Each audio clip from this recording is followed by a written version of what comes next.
আসসালামু আলাইকুম এভরিওয়ান, কেমন আছেন আপনারা সবাই? রমজান স্পেশাল ইফতারের জন্য আজকে তৈরি করব আমি সবার পছন্দের বেগুনি। বেগুনিটা কম বেশি সবাই তৈরি করতে পারেন, তারপরও অনেকে বেগুনি তৈরি করলে বেগুনি ফুলকো হয় না, বেগুনির গায়ে বেসনটা লাগে না, আর দেখা যায় বেগুনিটা মুচমুচে হয় না। আপনার বেসনের গোলা যদি ঠিক না থাকে তাহলে বেগুনি ভালো হবে না। আজকে বেসনের গোলা ঠিক রেখে কিভাবে ফুলকো বেগুনি তৈরি করতে হয় সেই রেসিপিটি আপনাদের সাথে শেয়ার করছি। আশা করছি সবার কাজে দিবে। এখানে আমি প্রথমে একটা বেগুন খুব ভালোভাবে ধুয়ে তারপর এরকম গোল করে কেটে নিয়েছি। আর আপনারাও ট্রাই করবেন প্রথমে বেগুনটা ধুয়ে তারপর কেটে নেওয়ার জন্য, এতে করে বেগুনে কিন্তু পানি কম ছাড়বে। এইবার সামান্য পরিমাণ লবণ দিয়ে এই বেগুনিগুলোকে 5-7 মিনিট একটু রেস্টে রেখে দিবেন। আমি বেগুনটাকে খুব বেশি মোটাও না আবার খুব বেশি পাতলাও না এমনভাবে কেটে নিয়েছি। আমি এখানে গোল বেগুনটা ব্যবহার করছি, তবে লম্বা বেগুনটা দিয়েও একইভাবে করা যাবে। বেগুনি তৈরি করার জন্য প্রথমে আমি 1 কাপ পরিমাণ বেসন আর 1/2 কাপ পরিমাণ ময়দা এইগুলোকে খুব ভালোভাবে ছেলে নিতে হবে। দোকানের মতো করে যদি আপনি বেগুনি তৈরি করতে চান তাহলে কিন্তু বেসনের সাথে ময়দা অ্যাড করতে হবে। দোকানে কিন্তু বেসনের সাথে ময়দা অ্যাড করে। প্রথমে যদি এই বেসন আর ময়দাটাকে ছেলে নেওয়া হয় তাহলে কিন্তু এই বেসন আর ময়দার মধ্যে কিন্তু একটা এয়ার ক্রিয়েট হয়, যেটা বেগুনিগুলোকে ফুলকো করতে সাহায্য করে।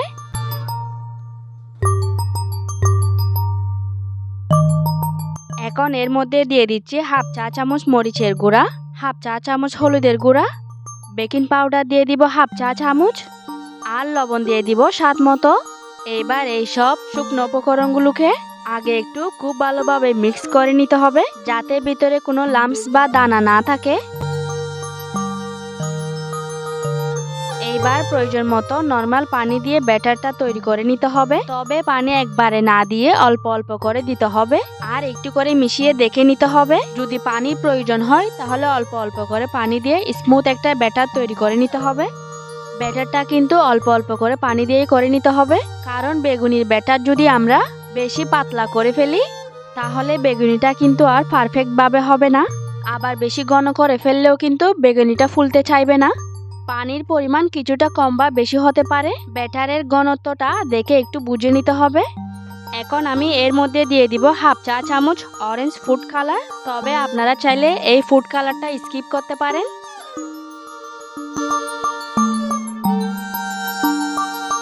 5-7 মিনিট পর বেগুনটার গায়ে এরকম পানি ঝরবে।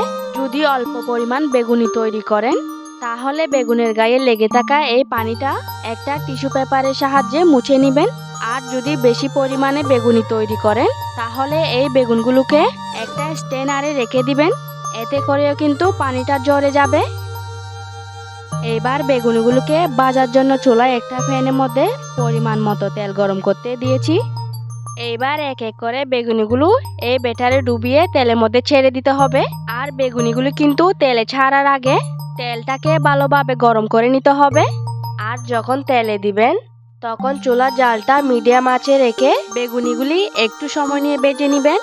একটু সময় নিয়ে বেগুনিগুলি ভেজে নিলে বেগুনিগুলি অনেক বেশি ক্রিস্পি হয় আর অনেকক্ষণ পর্যন্ত ক্রিস্পি ভাবটা থাকে। আপনি যদি চুলার আঁচটা বাড়িয়ে ঝটপট ভেজে নেন তাহলে ক্রিস্পি থাকবে ঠিকই, কিন্তু অনেকক্ষণ পর্যন্ত ক্রিস্পি ভাবটা থাকবে না। এইবার একটু সময় নিয়ে এই পিঠ ও পিঠ উল্টে পাল্টে আমি বেগুনিগুলোকে ভেজে নিব।